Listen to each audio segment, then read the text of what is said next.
சென்னை தலைமைச் செயலகத்தில் முதலமைச்சர் ஜோசப் விஜய் தலைமையில் தொழில்துறை சார்பான ஆய்வுக் கூட்டம். புதிய தொழில் நிறுவனங்களுக்கு ஒப்புதல் அளிப்பது குறித்து விரிவான ஆலோசனை நடத்தியதாக தகவல்.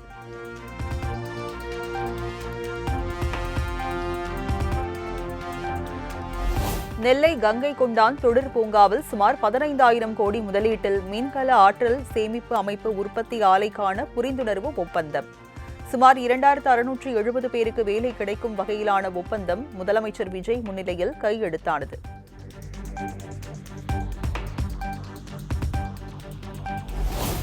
நாளை கரூர் செல்கிறார் முதலமைச்சர் ஜோசப் விஜய். மக்கள் சந்திப்பு நிகழ்ச்சி நடைபெறவுள்ள மைதானத்தில் தற்காலிக கூடாரம் அமைக்கும் பணிகள் தீவிரம்.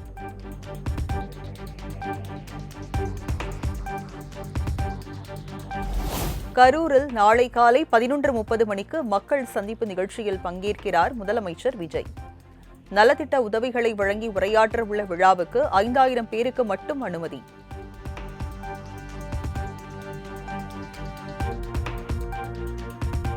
கரூரில் நாளை நடைபெறும் விழாவில் 32 பேருக்கு கருணை அடிப்படையில் பணி ஆணை வழங்குகிறார் முதலமைச்சர் விஜய்.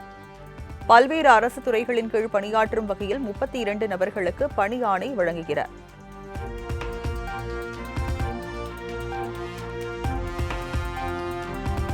கரூர் துயரத்தில் பலியான 41 பேரின் குடும்பத்தினருக்கு அரசு வேலை வழங்கும் அறிவிப்பை தமிழக அரசு நிறுத்தி வைக்க வேண்டும். அரசின் அறிவிப்பு கரூர் கூட்ட நெரிசல் வழக்கு விசாரணையை நீர்த்து போக செய்யும் என்றும் மார்க்சிஸ்ட் கம்யூனிஸ்ட் மாநில செயலாளர் பே. சண்முகம் வலியுறுத்தல்.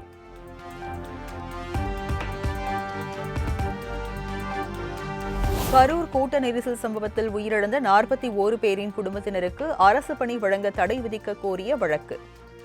அரசு பணி வழங்கக்கூடாது என கூறி தாக்கல் செய்யப்பட்ட பொதுநல மனுவை அவசர வழக்காக விசாரிக்க உயர்நீதிமன்ற மதுரை கிளை மறுப்பு.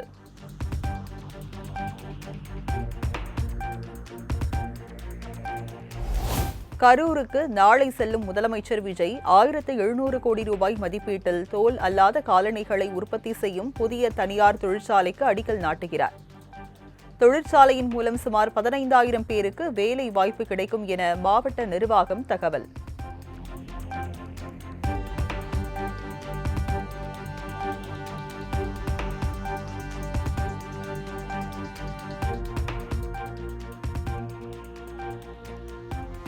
கரூரில் முதலமைச்சர் விஜய் நாளை ரோட் ஷோ செல்ல திட்டமிட்டுள்ளதாக தகவல்.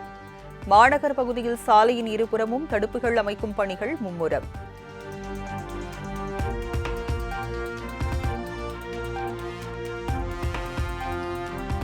விடுதலை சிறுத்தைகள் கட்சித் தலைவர் திருமாவளவன் குறித்த கருத்துக்கு மன்னிப்பு கேட்ட மதிமுக பொதுச் செயலாளர் வைகோ. திமுகவுடன் நட்புடன் இருப்பதாக திருமாவளவன் தெரிவித்ததற்காக அவருக்கு நோபல் பரிசு தரலாம் என கிண்டலடித்த நிலையில் தனது பேச்சை வாபஸ் பெற்றார்.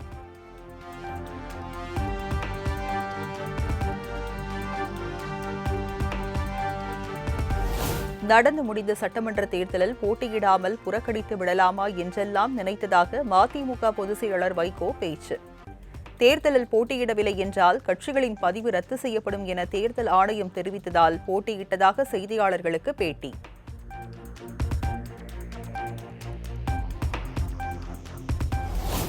எம்எல்ஏக்களை விலைக்கு வாங்குவதில் மட்டும் கவனம் செலுத்துவதை விட்டுவிட்டு கர்நாடகாவிடமிருந்து நமக்கு வரவேண்டிய தண்ணீரை வாங்கித் தருவதிலும் முதலமைச்சர் விஜய் கவனம் செலுத்துவாரா? நீர் வேண்டும் என தமிழக அரசு தரப்பில் யாரும் கேட்கவில்லை என கர்நாடக மாநில நீர்ப்பாசன அமைச்சர் ராமலிங்க ரெட்டி தெரிவித்த கருத்துக்கு பதிலடி.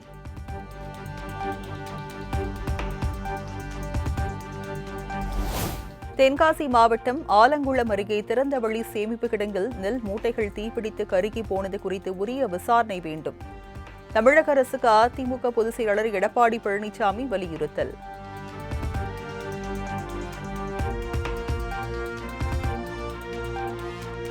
அதிமுக தோல்விக்கு ஐடி விங் மட்டும் காரணம் என சொல்லிவிட முடியாது. பிற சார்பு அணிகளும் சரியாக செயல்படவில்லை என நிர்வாகிகள் ஆலோசனை கூட்டத்தில் எடப்பாடி பழனிசாமி பேச்சு. அதிமுக ஐடி விங்கில் சரியாக செயல்படாதவர்களை நீக்கிவிட்டு AI தொழில்நுட்பத்தில் திறமை வாய்ந்தவர்களுக்கு வாய்ப்பு வழங்கப்படும் என்றும் பேச்சு.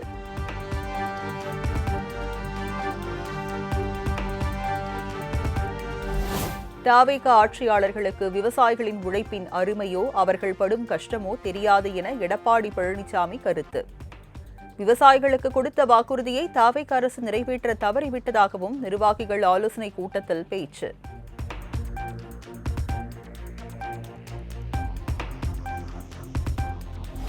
சென்னை அதிமுக தலைமை அலுவலகத்தில் தேர்தல் தோல்வி குறித்து கிருஷ்ணகிரி, தருமபுரி நிர்வாகிகளுடன் அதிமுக பொதுச் செயலாளர் எடப்பாடி பழனிசாமி ஆலோசனை. கூட்டத்தை முன்னாள் அமைச்சரும் ஒசூர் தொகுதி எம்எல்ஏவுமான பாலகிருஷ்ண ரெட்டி புறக்கணித்ததால் அதிமுகவுக்குள் சலசலப்பு.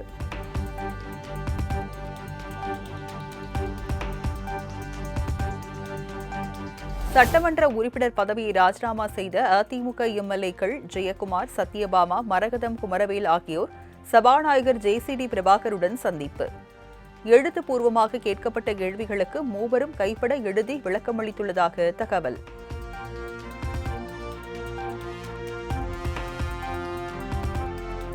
தமிழக சட்டப்பேரவை செயலாளர் சாந்தியுடன் அதிமுக கொறடா அக்ரி கிருஷ்ணமூர்த்தி திடீர் சந்திப்பு. அதிமுகவில் இருந்து ராஜினாமா செய்த எம்எல்ஏக்கள் மீது கட்சித் தாவல் நடவடிக்கை கோரி புகார் அளித்த நிலையில் பேச்சுவார்த்தை.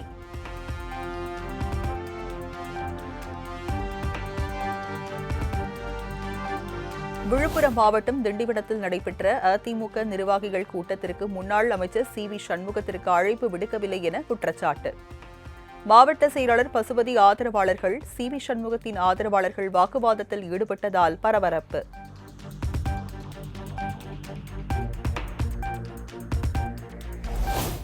சொத்து தகராறில் சகோதரர் மற்றும் சகோதரரின் மனைவியை அமைச்சர் மரியவில்சன் தாக்கியதாக தொடரப்பட்ட வழக்கு. புதுச்சேரி நீதிமன்றத்தில் நாளை நேரில் ஆஜராவதில் இருந்து விலக்கு அளித்து சென்னை உயர்நீதிமன்றம் உத்தரவு.